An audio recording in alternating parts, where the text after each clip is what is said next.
What's up YouTube? Capital G here. Got some Buster Blader Assault Mode duels for you guys to check out. This is actually a really interesting idea, right? Basically just kind of running a small Assault Mode engine in a deck that also has like a bunch of good plays, because I personally love the new Assault Mode cards, the ones from Darneo Storm, the Assault Sniper, Assault Beast, Assault Mode Activate, Cyberflector, all that good stuff, because really, I mean, now that you have Assault Sniper, it is kind of like a one card Stardust Assault Mode, assuming that you don't get like Ash Blossomed or stuff like that. I mean, it really is easy to drop Stardust Assault Mode, and this deck is going to show you some of the plays that it has, as well as, some of your standard Buster Blader shenanigans. Also, it doesn't use the main monster, or it doesn't use your extra monster zone for that long, because your Stardust obviously is going to be tributed. Anyways, unfortunately, for him, his opponent does have Ash Blossom. Otherwise, he would have had a full Stardust Assault Mode for one card. He's playing against Burning Abyss, and I was a little afraid that he might just die here, because his set card is a Twin Twister, which is completely dead in this situation. It's pretty much dead against Burning Abyss in general. Like, you can see he's playing, I was going to say, he's probably playing Sekka's Light, which you can see he just banished, so he is playing Sekka's Light. He's not going to have anything to Twin Twister. Takes a lot of damage, but not quite lethal, so he's still in here. Twin Twister is going to get bounced to his hand, inconsequential for the most part. He does get the prologue, his prologue for destruction, which is fine. He is going to summon Buster Blader. It looked like he wanted to synchro summon here, as he has his level 1, and then he also has Buster Blader. Maybe he wanted to go into an 8. His opponent's going to shut that down with Farfa. That is going to make sure Buster Blader gets banished. There's not going to be a synchro at this time anyways. And I think he's just going to end with the Heraldic Link, which is okay, but obviously not what he wanted to go for. Anyways, his opponent's going to press on.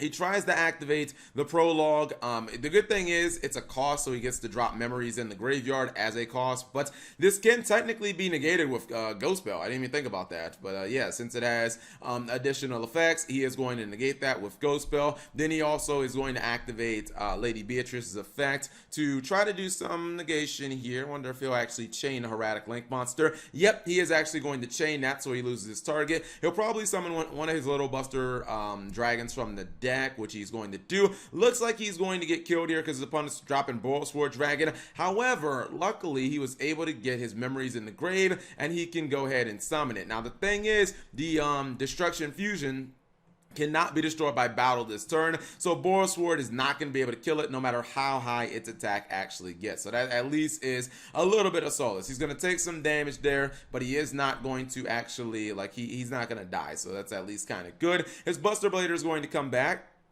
That was a really bad top deck with the Stardust Assault Mode, which I guess you have to run it. It's unfortunate. He's going to go ahead and activate a really interesting card I don't see played that often. This is the Karma of Destruction Swordsman, and this can banish 3 Burning Abyss monsters to give this guy 1500 attack. Now, the thing is, now that he has Buster Dragon, all monsters on the field are dragons, which means they have to be shifted to defense mode. They can't activate their effects, and he also gets piercing damage. So now he's going to be 8300 damage. He can run over the Seer, and that's basically just like a one-shot at this point. He's just going to one-shot him, and his opponent doesn't have any way of stopping that, because, again, he couldn't activate any monster effects on the field. Anyways, second duel is going to be against Dark Magician. This one's going to be pretty much a blowout. He does have the one card Assault Sniper or the one card Stardust Assault Mode. This is just, I love one card Stardust Assault Mode. It's just so good. Goes into Stardust Dragon, is going to go for Assault Mode Activate, and he'll probably negate Circle. First card thrown out there. Circle is a hard once per turn. Doesn't matter if he has the second copy in his hand. I don't think that I think it was foolish to give away his only Dark Magician. I get that, he had a lure, but now you don't really have anything to summon, so that doesn't bode really well. He is going to activate another prologue, drop memories into the graveyard. Stardust Assault Mode is coming back. Okay. He draws a copy of Assault Mode 0. It's okay. It's not super great. He's going to negate Summon Limit because he wants to be able to summon more than twice during this turn. And I think he might drop, yeah, there's Hot Red Dragon Archfiend Abyss. He's going to get damage, which means he can bring back the Cyberflector. It's going to activate as well. He'll probably Synchro Summon for Bane and then bring it back from the graveyard. And again, he is getting Stardust Assault Mode, so this duel is over. He has double negation on field. I don't think his opponent is stopping that. that. Keep in mind, he does still have Stardust Assault Mode, which can activate to negate any of this stuff as well. He's going to attack, attack. He activates Eternal Soul. He could just use Stardust Assault Mode, which I probably would have used first, just to like get some value out of the card. Although, no, it doesn't matter. He would have been able to kill him anyway. So that is a wrap on that duel. Final duel is going to be against Pendulum Magician. Pendulum Magicians are a deck that can easily survive a turn 1 Stardust Assault Mode, which he opens with for the final time.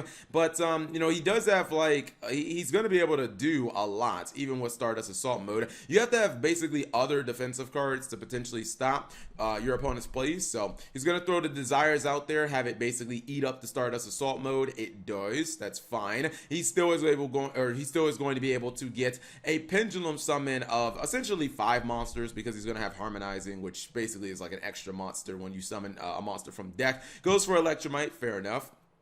Activates the effect. He's just basically looking for a massive Pendulum summon, and wouldn't you know, after all of that, it's just still not going to be good enough. His opponent's going to go ahead and fusion summon during before he can go and do any more ridiculous plays, and then he's just going to flip over this little nice spicy card called Destruction Sword Flash. It says that if you control a Buster Dragon fusion monster, or a fusion that requires Buster Dragon as material, guess what you get to do? You get to banish every monster your opponent has. Yeah, he has 6 monsters, and fucking rest in pepperonis, man. If I have 6 monsters banished at one time to one card, I'm probably just gonna go ahead and rage quit, as he did. Keep in mind, he was going to get Stardust Assault Mode back during the end phase, so it's not like he wasn't going to have negation. And what was his top deck going to be?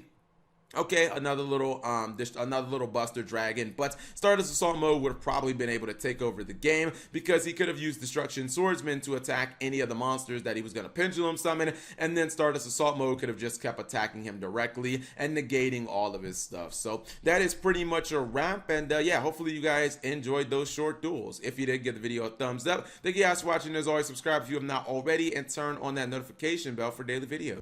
And actually, quick peek at the deck profile for any of those of you guys who are interested. I love it. Spear mode in the main deck, because if you go second, you gotta have ways of breaking them big Thunder Dragon and Orcus Salamangreat boards. This will essentially be your way. Didn't even realize he's not running Assault Beast at all. I mean, really, just you know, Assault Sniper is kind of the one card Stardust Assault Mode. So basically, just Cyreflector and then Assault Sniper. No Tinkies or anything like that. So I guess basically you just have to hard draw this card, which is a little unfortunate. Some decks, if you wanted to run, instead of maybe Assault Mode 0, you could run like a Tenki just to get to this card faster. Man, if only, I swear to goodness, if Assault Mode 0 just summoned from the deck instead of the hand, this card would be, I feel like there would be no reason to even ever play Assault Mode, the original, the Assault Mode Activate. There'd be like no reason to ever even play this card in the future. Maybe they didn't want to completely power creep it, but you know, this card ends up being not as good as the original, just because the utility is not there. You don't want to really draw Assault Mode monsters, basically, ever. Anyways, the rest, it's just kind of like Buster Blader cards, and you know, you got to play the Assault Mode activates. We saw the Destruction Sword Flash do a little bit of work in the final duel, so that was something that was kind of impressive. But yeah, the rest of the deck is kind of self-explanatory. Oh, you know what? There's 3 copies. Why? Man, I'm trolling. I'm like, he's only running 1 copy. I'm like, why is that up there and then this one is right here? It is 3 copies of the card for those Stardust Assault Mode plays.